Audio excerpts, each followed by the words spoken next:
युवराज, हम महल के बाहर की दुनिया को हमेशा से देखना चाहते थे और आज हमने उसका अनुभव कर लिया। और जहाँ तक परेशानी की बात है तो पिछले 500 सालों से परेशानी ही हो रही है, जो सभी ने सही है। तो फिर एक दिन हमने उसे सह लिया तो उसकी इतनी सराहना क्यों? येसु? सच तो ये है कि हम कुल मुख्तियार हैं। प्रजा के दुखों की पहचान हमें इससे पहले हो जानी चाहिए थी। अल्लाह का बंदा जहाँ चाहे जब चाहे बेबाक घूम सकता है, उसे कोई भी रोक नहीं सकता। लेकिन हम रोकेंगे। इसी का तो इंतजार था।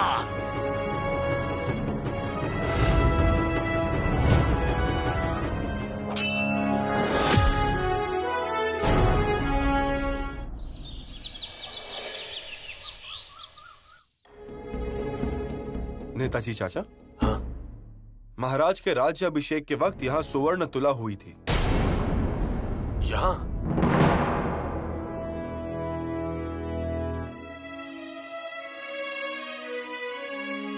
छत्रपति शिवाजी महाराज की जय हो। हाँ? युवराज, युवराज क्या मजबूत किला बनाया है। पानी भी बहुत है। वो गंगा सागर तालाब देख के तो आंखें चौंधी आ गईं। और उस पानी में किले के मीनारों का प्रतिबिंब कितना सुंदर दिखता है। आपको पसंद आया? पसंद आया, बहुत पसंद आया। दरवाजा भी काफी मजबूत है, दोनों तरफ से जोड़ा हुआ, इसलिए और ठोस और मजबूत। क्या वो खूब लड़ा बुर्ज, पश्चिम की चौकी, सिंहासन का चौक, जगदीश्वर मंदिर, वाह वाह वाह युवराज, 12 टंकियां, कुशावर्त तालाब। आंखें तृप्त हो गईं। चारों तरफ से पहरेदार, सोनगढ़, घोसाड़ा, लिंगाना, गांगोरा और बीचों बीच ये आलीशान रायगढ़। नेताजी चाचा, सिर्फ रायगढ़ नहीं, श्रीमंत रायगुरु, श्रीमान रायगढ़। श्रीमान? लेकिन युवराज, श्रीमान तो पंडित या राजा के पहले लिखते हैं ना? लेकिन महाराज रायगढ़ को श्रीमान रायगढ़ के नाम से पुकारते हैं। ऐसा है? वो उसे अपना करीबी मानते हैं, मित्र, गुरु या फिर शायद पुत्र। सही है, सही है। युवराज, युवराज सच कह रहा हूँ। काबुल से इतनी दूर से सफर करके आया हूँ, बहुत थका हूँ। यहाँ आते ही यह अद्भुत शिल्प देखने को मिलेगा ऐसा बिल्कुल नहीं लगा था। चाचा, हिरोजी इंडलकर ने लगभग 9000 शिल्पकारों के साथ दिन रात मेहनत करके ये शिल्प बनाया है। तभी ये स्वराज्य की राजधानी 2-3 सालों में ऐसे शानदार तरीके से खड़ी हुई। चलिए शस्त्र गृह देख लीजिए। हाँ? देखिए, अब अजीब औपचारिकता शुरू हुई है। इतनी औपचारिकता का मतलब? दुश्मनों को अपना किला दिखाने की औपचारिकता। आओ दुश्मनों, हमारा किला देख लो। मतलब हम किला दिखाएंगे, वो किले पे आएंगे और हम किले से बाहर। युवराज, किसी यूनानी को किला दिखा रहे हैं क्या? अजी, हर जगह लेकर घूम रहे हैं। गंगा सागर में पैर धोने लगा दिया, जगदीश्वर के मंदिर में ले गए। मुझे तो कुछ समझ में नहीं आ रहा है। इसका मतलब सब रहस्य में है। मैं क्या कहता हूँ, कुछ लिखा पढ़ी, कुछ जानकारी? नहीं, देखा जाए तो हर एक शख्स जो यहाँ आता है उसका नाम दफ्तर में लिखा होता है, लेकिन इस आदमी के बारे में कोई जानकारी नहीं। ये आया हुआ यूनानी कौन है, इसका नाम क्या है, कहाँ से आया है, मुगल शाही का है या आदिल शाही का है, कुछ भी पता नहीं है। लेकिन मैं क्या कहता हूँ, दुश्मन को अपनी जगह क्यों दिखाएं, वो भी प्यार से। वो होंगे उनकी जान पहचान वाले। जान पहचान वाले यानी शहजादा मुअज्जम का आदमी तो नहीं होगा ना वो? संभव है। फिर भी मैं कहता हूँ, कोई भी हो, अपने किले के कायदे कानून तोड़कर ऐसे घुमाना अच्छी बात नहीं। आप अपने लोग भेजकर जानकारी निकालिए। जी, मैं भेज रहा हूँ। और जानकारी मिल जाए तो मुझे बताइए, है ना? हाँ, बता दूंगा। अब देखिए, अगर ऐसी बेअदबी हमसे हुई होती तो हम पर तो मुकदमा ही चलता। फिर वो देखिए वहां पर है, किले के एक तरफ। बहुत खूब, बहुत बढ़िया। वहां नीचे तहखाना, और तहखाने में बहुत सारे विभाग, और अलग अलग विभाग में अलग अलग हथियार रखे जाते हैं। आहा, तहखाना बनाया, ये बहुत अच्छा हुआ। रायगढ़ पर बहुत बारिश होती है और उससे तोप का गोला बारूद खराब ना हो, इसलिए ये तहखाना बनाया है। आइए देखिए।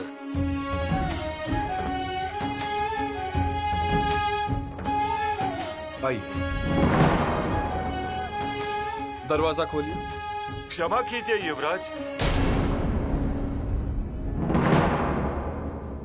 अच्छा हुआ आप आ गए, हमें शस्त्र गृह जाना है। क्षमा कीजिए युवराज, लेकिन एक मुसलमान को शस्त्र गृह में जाने की इजाजत नहीं है। यूनान? राव जी चाचा, एक बार इस मुसलमान को अच्छे से देख लीजिए। हम हमेशा यूनानी को अच्छी तरह से देखते हैं युवराज। ये वैसे यूनान नहीं है। देखिए, आप उन्हें पहचान सकते हैं क्या? युवराज माफ कीजिए, लेकिन मैंने इन्हें नहीं पहचाना। राव जी सोमनाथ, ये और कोई नहीं, पर ये अपने नेताजी राव हैं।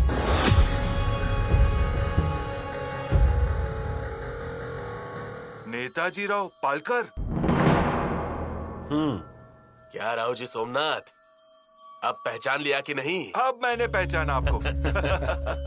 तो अब दरवाजा खोलिए, उन्हें शस्त्र गृह दिखाना है। माफ कीजिए युवराज, लेकिन इन्हें शस्त्र गृह में जाने की इजाजत नहीं दे सकता मैं। क्यों? क्योंकि अजनबी लोगों को शस्त्र गृह के पास भी जाना मना है। हम उनके साथ हैं, और ये नेताजी राव स्वराज्य के सरनोबत। हाँ, वो स्वराज्य के सरनोबत थे, अब नहीं। मैं ही नहीं बल्कि सब उनका आदर करते हैं, परंतु उन्हें शस्त्र गृह में जाने की अनुमति नहीं दी जा सकती है, क्योंकि अब नेताजी का स्वराज्य के साथ कोई भी नाता नहीं रहा।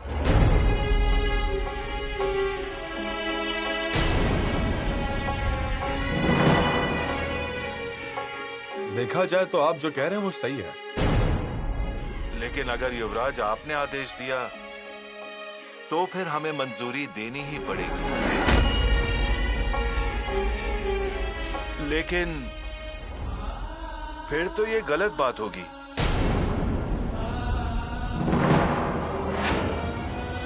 किलेदार की हैसियत से नहीं, लेकिन राहु जी सोमनाथ को तो आप माफ कर दीजिए नेताजी राव।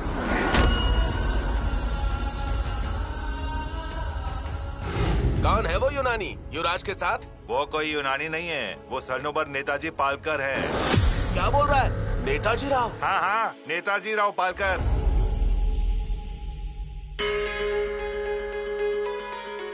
युवराज, युवराज माफ कीजिए। वैसे मेरी वापस स्वराज्य में आने की अब मेरी औकात नहीं। नेताजी चाचा, ऐसा मत कहिए। पता नहीं क्यों चला आया मैं इस किले पर। मेरे आने से इस किले की पवित्रता भंग हो जाएगी, ऐसा मुझे सोचना चाहिए था। नहीं नहीं युवराज, मुझे इजाजत दीजिए। नेताजी चाचा, राव जी सोमनाथ की बातों पर इतना दुखी मत होइए। उन्हें नियम का पालन करना पड़ता है, लेकिन इसका मतलब ये नहीं कि उन्हें पता नहीं कि कभी शिवाजी की तरह आपकी भी दहशत हर जगह थी। ये पता नहीं है। मिर्जा राजे के गले पर तलवार लगा रखी थी, इसीलिए स्वराज्य निश्चिंत था। क्या उन्हें ये पता नहीं?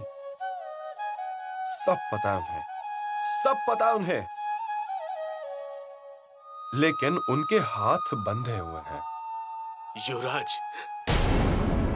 चलिए महाराज के सामने ही ये हाथ खोल देते हैं।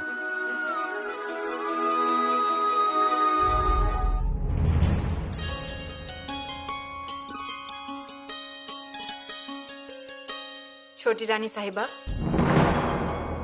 आपने बालराजे को देखा क्या? नहीं तो। देखिए, हमसे कहा घूमने जा रहे हैं और तलवार लेके ही नहीं गए। बालराजे को तलवार दे दो। ये क्या है? बड़ी रानी साहिबा, दरअसल हमारे चाचा आने वाले हैं किले पर। सोच रही हूँ कि उनकी आरती अरे उतारूं। आप इतनी जल्दबाजी क्यों कर रही हैं? आप कहाँ जा रही हैं आरती उतारने?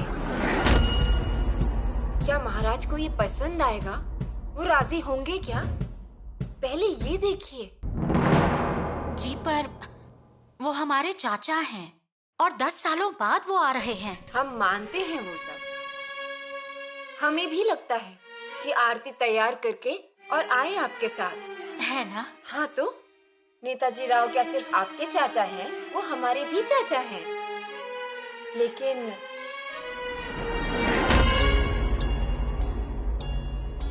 क्या उनके धर्म में आरती उतारते हैं? जहाँ तक हमें पता है आरती नहीं उतारते। हमारे धर्म के जैसे कुमकुम का तिलक, चावल जैसे माथे पर लगाते हैं, वैसे उनके यहाँ नहीं होता। और अगर फिर भी लगाया तो शायद गले पर लगाते हैं। ऐसा ही कुछ तो है। लेकिन सोयरा रानी, पुतला रानी जी, कृपया कुछ गड़बड़ मत कीजिए। थोड़े शांत रहिए। कैसे शांत रहें? एक तो वो इतने सालों बाद यहाँ आ रहे हैं। मैं तो यही सोच रही हूँ कि कब उनसे मिलूंगी। हम समझ सकते हैं, आखिर वो अपना ही खून है ना, और खून खून को पुकारता ही है। लेकिन आप थोड़ा सा धीरज रखिए। जब वो औरंगाबाद में थे, उन्हें शिविर से पकड़कर ले गए थे। आगरा में उन्हें बहुत सताया गया। हमने इतना ही सुना था। हम उन्हें देखने के लिए व्याकुल हैं। लेकिन इतने में ही संतुष्टि करना पड़ेगा, ऐसा लगता है हमें।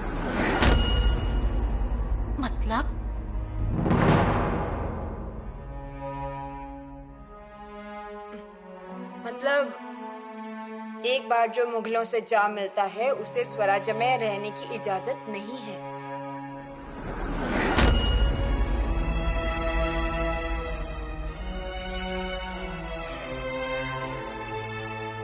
उस आरती को नीचे रख दीजिए।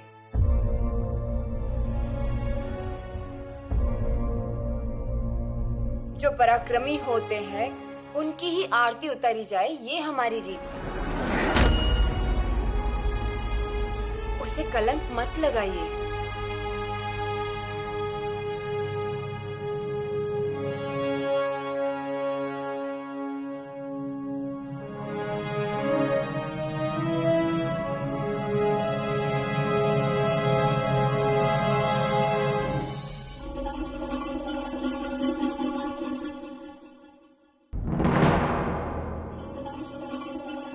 सुना आपने? हाँ, हमने कुछ सुना तो है, लेकिन सिर्फ अफवाहें। लेकिन कुछ खास बात नहीं। महाराज के एक जमाने के कंठमणि नेताजी राव, नेताजी पाल कर आए हैं। अच्छा हुआ, बहुत सालों के बाद आए हैं। 10 साल और 2 साल उधर रुक जाते तो एक युग बीत जाता। लेकिन पंत, एक बात का खेद हमें जरूर होता है। नेताजी राव को औरंगजेब की फौज में नहीं रहना चाहिए था। अब कैसी बात कही? अब मैं ये कहना चाहता हूँ,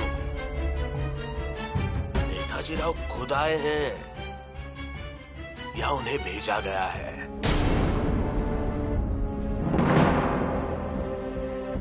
मतलब औरंगजेब उन्हें यहाँ भेज सकता है, यही ना? वही, मुझे तो बिल्कुल यही लगता है। ये कुटिल औरंगजेब का ही दांव है। लेकिन पंत, मुझे तो ऐसा नहीं लगता है। वैसा ही है। ये औरंगजेब है वो, बहुत ही चतुर, धूर्त। पर नेताजी राव कट्टर मराठा हैं। फिर भी उन्होंने बेईमानी की। अब यही देखिए ना पंत, आपकी जंजीरा पर हार हुई। महाराज ने आपको सुनाया भी, मतलब वो आप ही थे जिन्होंने सुन लिया।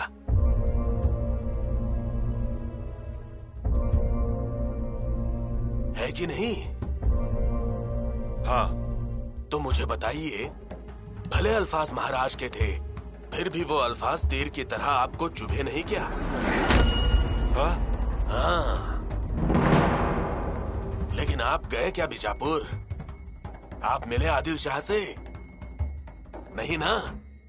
लेकिन ये जाकर मिल गए, वहां से मुगलों में गए।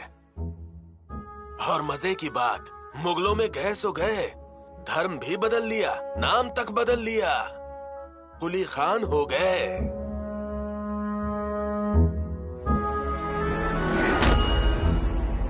पंत आप सही कह रहे हैं, हम ऐसा सोचते नहीं हैं। मतलब उन्होंने अब यूनानी कपड़े भी पहन लिए होंगे, मुगलों की भाषा बोलकर अपनी जुबान को भी अपवित्र कर दिया, पहराव बदल दिया होगा, आहार बदल दिया होगा। इतना ही नहीं, उन्होंने जरूर ईद भी मनाई होगी, दरगाह में गए होंगे, चद्दर चढ़ाई होगी। इतना ही नहीं, काबुल कंधार में खून बहाया, वो भी परधर्म के लिए ही ना। आप सही कह रहे हैं पंत, आप बिल्कुल सही बात कह रहे हैं। और ये सारी बातें भूलकर युवराज उनको लेकर किले पर आ गए, और कितना अपनापन उन्हें किला दिखा रहे हैं।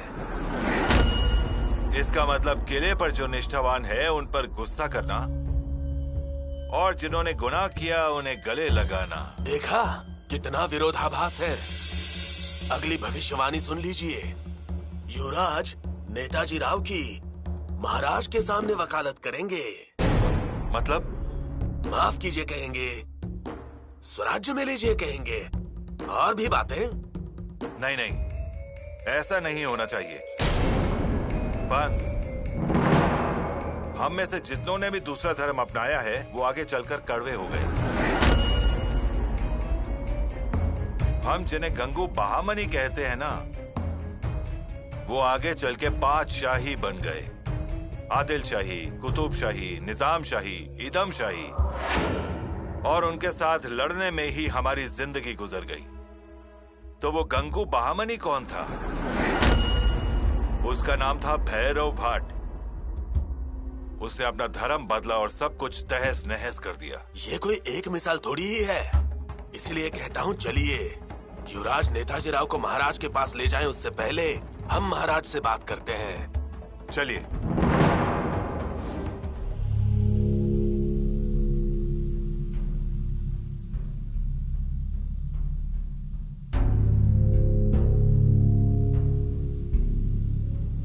पिताश्री देखिए कौन आए हैं।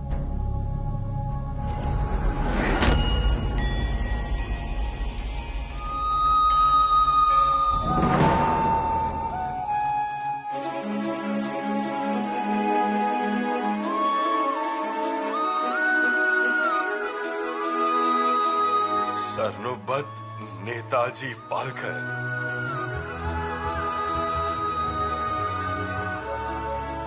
महाराज,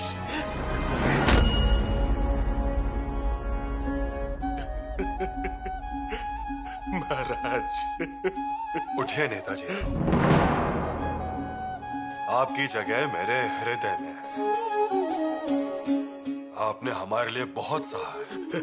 नहीं महाराज, मैंने नर्क यातनाएं सही, लेकिन महाराज आपसे मिलकर सारी दूर हो गई।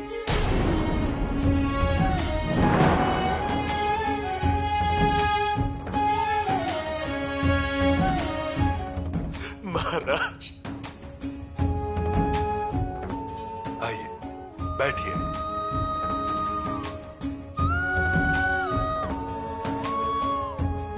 आइए पंत, आइए। पहचाना?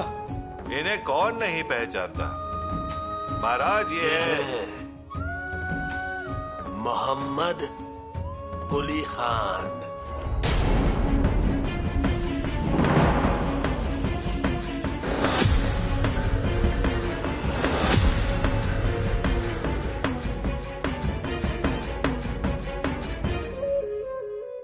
सही पहचाना। इनका नाम है नेताजी राव पालकर, हमारे नेताजी चाचा।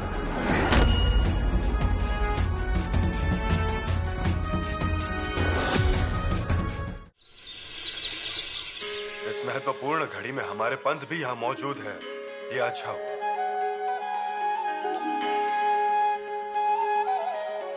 नेताजी राव फिर से स्वराज्य में आ गए, ये सबसे बड़ी बात है। माफ कीजिए महाराज, लेकिन उन्हें स्वराज्य में वापस ना लिया जाए। कारण? क्योंकि पहले जैसे निष्ठावान वो हैं कि नहीं कहा नहीं जा सकता। वैसे भी आपसे रूठ के गए थे वो भी एक महत्वपूर्ण बात है। इतने दिन रूठ गए, फिर किस वजह से स्वराज्य पे प्यार आया, या फिर ऐसे ही स्वराज्य की याद आई? उस वक्त नेताजी राव ने आदिल शाह से 4 लाख सोने के सिक्कों की बड़ी रकम लेकर मौज की, लेकिन हम यहाँ तकलीफ उठा रहे थे। उसका क्या? मोरोपन, आपको ऐसा लगना स्वाभाविक है, लेकिन ऐसा कुछ भी नहीं हुआ। नेताजी राव ना कभी हम पर गुस्सा थे न रूठे थे। लेकिन महाराज, उस वक्त तो आपने उनसे कहा था ना कि आप वक्त पर क्यों नहीं पहुंचे? नहीं, वो हमने और नेताजी राव ने मिलकर मिर्जा को फंसाया था, और मिर्जा को खत्म करने के लिए नेताजी राव को आदिल शाह से हाथ मिलाना जरूरी था। और सिर्फ वक्त पर ना पहुंचने के कारण क्या पिताश्री नेताजी चाचा पर नाराज होंगे? क्या वो ये कहेंगे कि यहां से निकल जाइए? मोरोपंत, आप जंजीरा के अभियान में नाकामयाब रहे, फिर भी महाराज ने आपको कुछ नहीं कहा। सही कहा ना? नहीं, लेकिन तो फिर स्वराज्य के सरनोबत को महाराज ऐसा कैसे कहेंगे? हमने कभी भी अपने कोई भी सिपाही को बुरा लगे ऐसा कभी कुछ कहा ही नहीं है।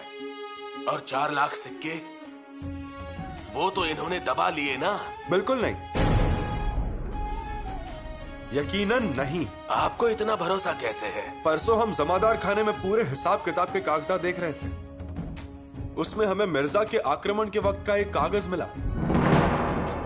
वो कागज नेताजी चाचा के नाम से जमा राशि का था, और वो राशि 4 लाख सोने के सिक्के ही थे। उस वक्त वो मुगली साहब को आदिल शाह का इस्तेमाल करके मार दिया था। नेताजी राव ने आदिल शाह की फौज लेकर मिर्जा को हैरान करके छोड़ा। उसके बाद मिर्जा ने भी आदिल शाही को बर्बाद करने का इरादा छोड़ दिया। उसके बाद हमारे ही कहने पर नेताजी राव ने मिर्जा से हाथ मिलाया। सिर्फ एक गड़बड़ हो गई। हम जब आगरा से भाग गए तब नेताजी चाचा ने मिर्जा को छोड़ देना चाहिए था। शंभू राजा, हमने उनको वैसा संदेश भी भेजा था, लेकिन हमारा संदेश उनके पास पहुंचने से पहले औरंगजेब का हुक्म मिर्जा को मिल चुका था, और अपने सरनोबत गिरफ्तार हो गए। महाराज बेशक इनकी रक्षा कर सकते हैं, लेकिन सोचने की बात है कि वो 10 साल मुगलों के पास रहे हैं। उन्होंने धर्म परिवर्तन किया है, और जैसे यूनानी जोर से पुकारते हैं मैं सच्चा हूं, और सिर्फ ये दिखाने के लिए कि मैं आप में से एक हूं, वो दुस्साहस भी करते हैं, और ऐसे अनेक मिसालें। इसीलिए महाराज, उनको स्वराज्य में नहीं लिया जाए। हम उन्हें न सिर्फ स्वराज्य में लेने वाले हैं, बल्कि उन्हें अपने धर्म में भी शामिल करेंगे। धर्म में लेंगे फिर से? हे ईश्वर! क्यों नहीं शामिल कर सकते उन्हें अपने धर्म में? महाराज क्षमा करें, लेकिन कोलाहल होगा।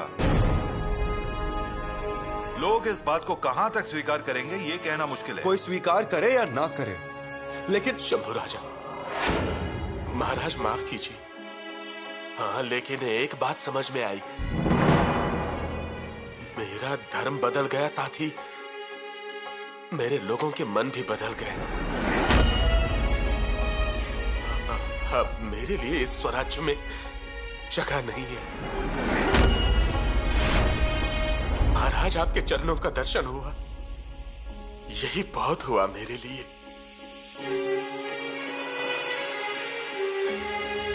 इजाजत दीजिए।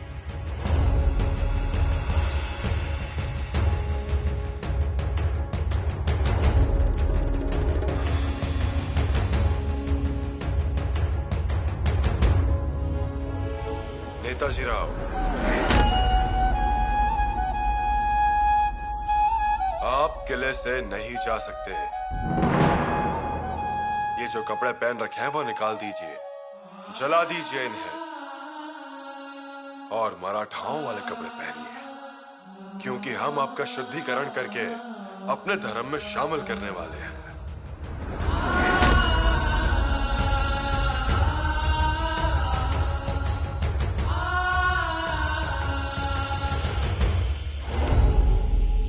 महाराज ने बहुत अच्छा निर्णय लिया है, और वो भी प्रगतिशील।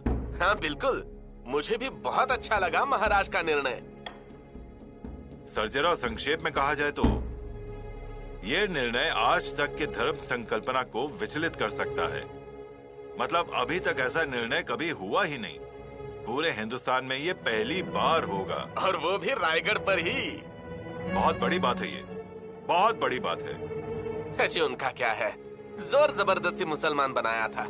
अब ऐसे इंसान को अगर अपने धर्म में आना है तो हम उन्हें क्यों रोकेंगे, उनसे क्यों दूरी बनाएंगे? सर्जेराव, बात ये है, एक बार तलवार उठ जाए तो फिर उसे जाति और धर्म नहीं दिखता। कौन अपना है कौन पराया उसे पता नहीं, वो सिर्फ कपड़े पहचानती है। हाँ, इसलिए जो हाथ तलवार पकड़ता है वो ही महत्वपूर्ण होता है, और वो हाथ महाराज का था। इस बात की मुझे खुशी है। बढ़िया कहा। फिर भी पूरी रात नींद नहीं आई, ये सोचकर कि क्या होगा शुद्धिकरण का, क्योंकि बाधा डालने वाले लोग तो होते ही हैं। ऐसे लोग तो हर जगह होते हैं, अच्छे काम में रोड़ा डालने वाले। इसलिए जैसे ही नेताजी अपने धर्म में शामिल हो जाएंगे, मैं जगदीश्वर जाकर अभिषेक करूंगा। खबर सच है? बिल्कुल सच है। एतबार नहीं होता। शिवाजी नहीं, परेशानी है, परेशानी। हाँ काजी साहब, बड़ी परेशानी है। अब तक तो सब सही चल रहा था। काफिरों को इस्लाम कबूल करवा के अल्लाह का फरमाया नेक काम कर रहे थे, लेकिन अब हवा ने अपना रुख बदल दिया है। मोहम्मद कुली खान हिंदू बन गया तो गजब हो जाएगा। गजब नहीं काजी साहब, कयामत आ जाएगी, कयामत। और अल्लाह हमें माफ नहीं करेगा। हम पैदा इसीलिए हुए हैं कि अल्लाह का पैगाम सारे जहां में फैलाए, पूरी दुनिया में इस्लाम को कबूल करवाएं। और ये शिवाजी मजहब का बंद दरवाजा खोल रहा है। अब जो आए हैं जाना भी चाहेंगे। वो तो जाएंगे। मैं तो अल्लाह का बंदा हूं, लेकिन मेरी माँ, भाई बहन सब बोलेंगे ना कि हम फिर से हिंदू बनेंगे। मतलब मजहब खतरे में है। इतनी रात गए आ गए। हाँ, अंधेरे में चलने की आदत डालनी पड़ेगी। छोड़िए ना, कोई अंधकार नहीं है, महाराज ने कहा है। लेकिन वो धर्म में तब्दीलियां नहीं करेंगे। लेकिन धर्म परिवर्तन का आदेश तो निकल चुका है। आदेश निकल चुका है शुद्धिकरण करने के लिए। अब मैं लीजिए, आप लीजिए। आपको क्या लगता है, महाराज ने बोल दिया इसलिए तुरंत हो जाएगा? अनुभव ऐसा है कि जब वो कहते हैं कि करूंगा तो वो जरूर करते हैं। मैं मारूंगा बोलते हैं तो मार ही डालते हैं, काट डालते हैं बोलते हैं तो काट डालते हैं। और जब उन्होंने कहा है कि नेताजी को धर्म में शामिल करेंगे तो वो जरूर करेंगे।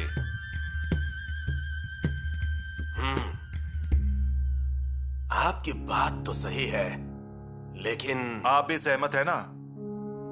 इसीलिए इतनी रात को मैं यहाँ आया। सच कहूं तो मैं बहुत बेचैन हूँ। अजी सच्चा हिंदू होगा ना तो वो सहमत नहीं होगा, उसे बेचैनी होगी।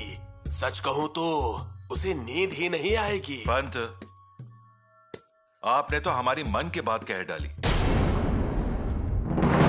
महाराज इतने होशियार हैं, लेकिन यहीं पे गलती कर दी। वही तो, हम लोगों का कैसा है कि जो कुछ महाराज कहते हैं उसे हम स्वीकार करते हैं, लेकिन इस बात की चिंता है कि उनको धर्म के बारे में कोई ज्ञान नहीं है। ये बिल्कुल आपने सही कहा। राजनीति में उनसे बेहतर कोई भी नहीं है। हाँ तो नरपति, अयापति, गजपति, गणपति, पुरंदर और शक्ति, दूरदृष्टि रखने वाले। बिल्कुल सही कहा। महाराज इतने बलशाली हैं, लेकिन राज सत्ता में, धर्म के मामले में बिल्कुल नहीं।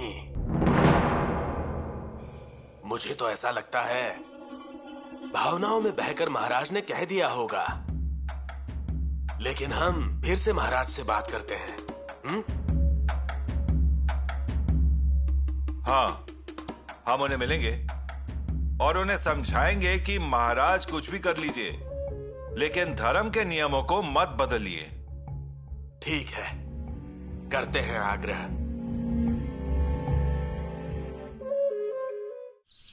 धर्म डूब जाएगा, धर्म डूब जाएगा। शांत हो जाइए, शांत हो जाइए।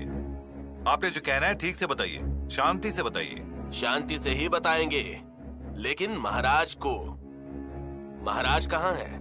हमें उनके सामने ले चलिए। उनके सामने क्यों ले जाएं? जो कहना है आपको हमें कह लीजिए। ये दफ्तर उसी के लिए नहीं, हमें महाराज से ही मिलना है। क्यों मिलना है? शुद्धिकरण के बारे में बात करनी है। नेताजी पालकर को स्वधर्म में ले रहे हैं, क्या ये सच है? सच है, और शुद्धिकरण की पूरी तैयारी लगभग हो चुकी है। निराजी पंत, क्या है ये?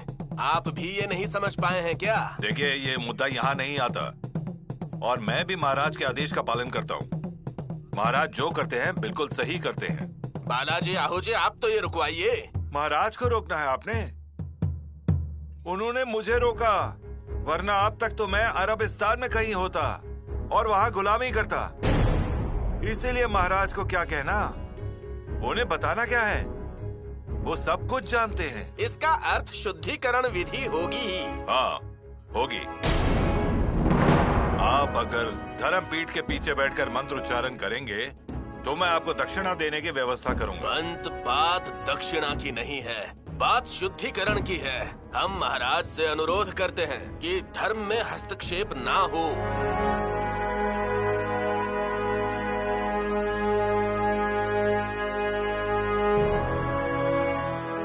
पंत, ये सब तो नदियों का जल है।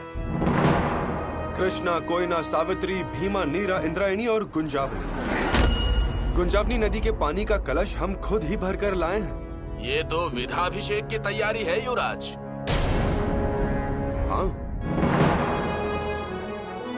आपको कोई शक है? ये बिल्कुल असंभव बात है। ये संभव है, किया जाएगा। धर्म में ये मान्य नहीं होगा। धर्म खुशी खुशी स्वीकार करेगा। आपको धर्म सभा से बात करनी होगी। धर्म सभा से बात करनी होगी? ये महाराज का आदेश है। क्षमा कीजिए युवराज, लेकिन महाराज का आदेश राज सत्ता में, धर्म सत्ता में कैसे माना जाएगा? उससे स्वीकार किया जाएगा। महाराज को वो अधिकार नहीं है। शायद आप भूल रहे हैं कि इस पृथ्वी पर ऐसा कोई धर्म रक्षक नहीं है जो आपकी वजह से है। क्या आप ये भूल गए हैं? क्योंकि हमें तो ऐसा ही लग रहा है। भूले नहीं हैं। श्री समर्थ स्वामी रामदास जी का श्लोक है ये। तो फिर ठीक है, लेकिन फिर भी हम आपसे एक अनुरोध करते हैं कि आप पुनर्विचार करें, क्योंकि धर्म रक्षण अर्थात धर्म में हस्तक्षेप करना नहीं होता। सच है, धर्म का मामला है ये, और धर्म बहुत पुरातन है। पुरातन है, लेकिन है तो लोगों के लिए ही ना। क्षमा कीजिए युवराज, लेकिन आपको धर्मपीठ के सामने बात रखनी होगी। हम जरूर बात करेंगे। हमारे नेताजी चाचा के लिए हम जरूर बात करेंगे। तो ठीक है, वही निर्णय होगा अब धर्मपीठ के सामने। आप जा सकते हैं। चलिए।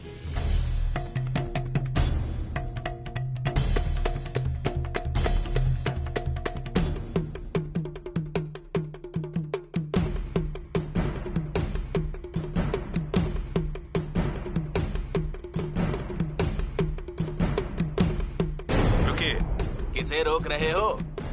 ये धर्मपीठ के प्रमुख रामेश्वर भट्ट के शिष्य प्रकांड पंडित वेदो भास्कर आचार्य विष्णु शास्त्री हैं। तो फिर ऐसा कहिए ना।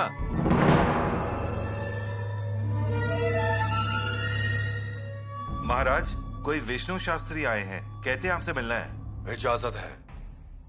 उनका आदरातिथ्य कीजिए और सम्मान से ले आइए। बालाजी, आप आगे जाइए, ठीक है?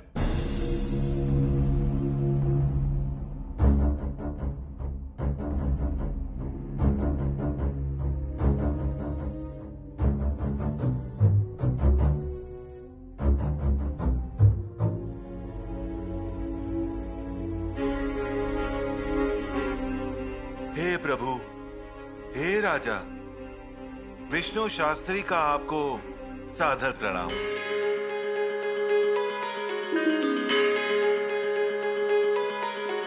आचार्य विष्णु शास्त्री, कृपया आसन ग्रहण कीजिए। क्षमा करें महाराज, लेकिन शुद्धिकरण का निर्णय आप वापस ले लीजिए। शास्त्री जी, निर्णय वापस नहीं लिया जाएगा। इस निर्णय का विरोध मत कीजिए। क्यों ना विरोध करें? धर्मशास्त्र के विरोध में अगर कोई कार्य हो रहा हो तो हम सबका पहला धर्म यही होता है कि हम उसका विरोध करें।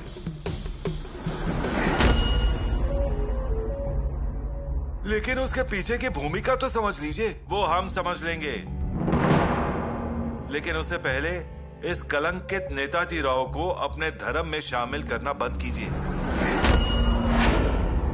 परंतु लगाया हुआ कलंक धो भी तो सकते हैं। कलंक इतने आसानी से नहीं धो सकते, और उसे धोना है कि नहीं इसका निर्णय धर्म सभा करेगी।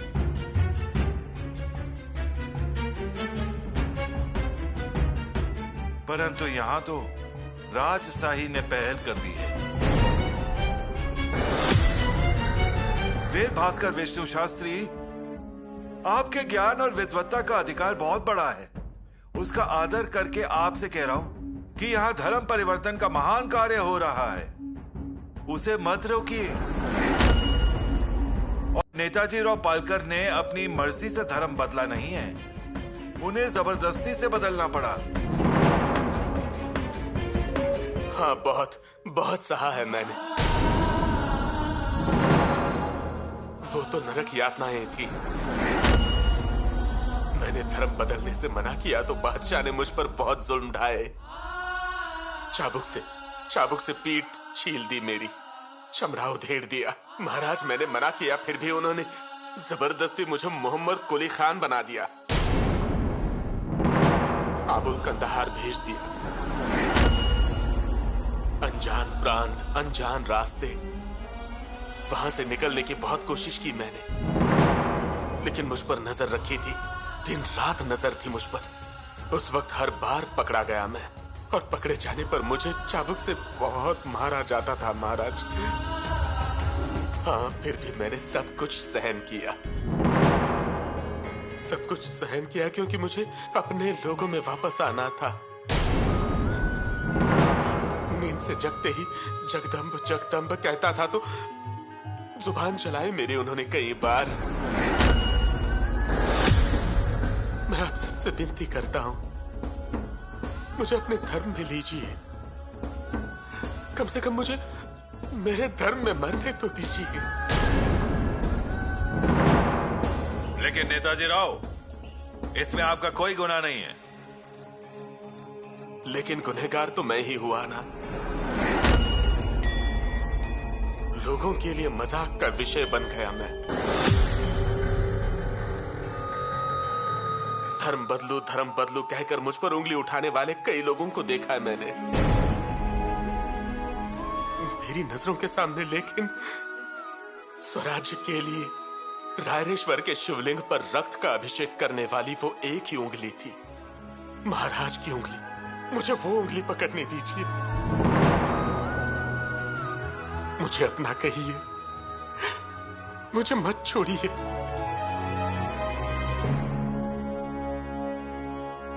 ये तो सच है, परंतु दिल को कितना छूने वाला है ये। फिर भी देखिए, नेताजी राव ने धर्म के विरुद्ध जाकर संस्कार अपनाए। उन्होंने वजू किया है, कलमा पढ़ी है, नमाज अदा की है, और ऐसे लोगों को धर्म में शामिल करना धर्म की तौहीन है।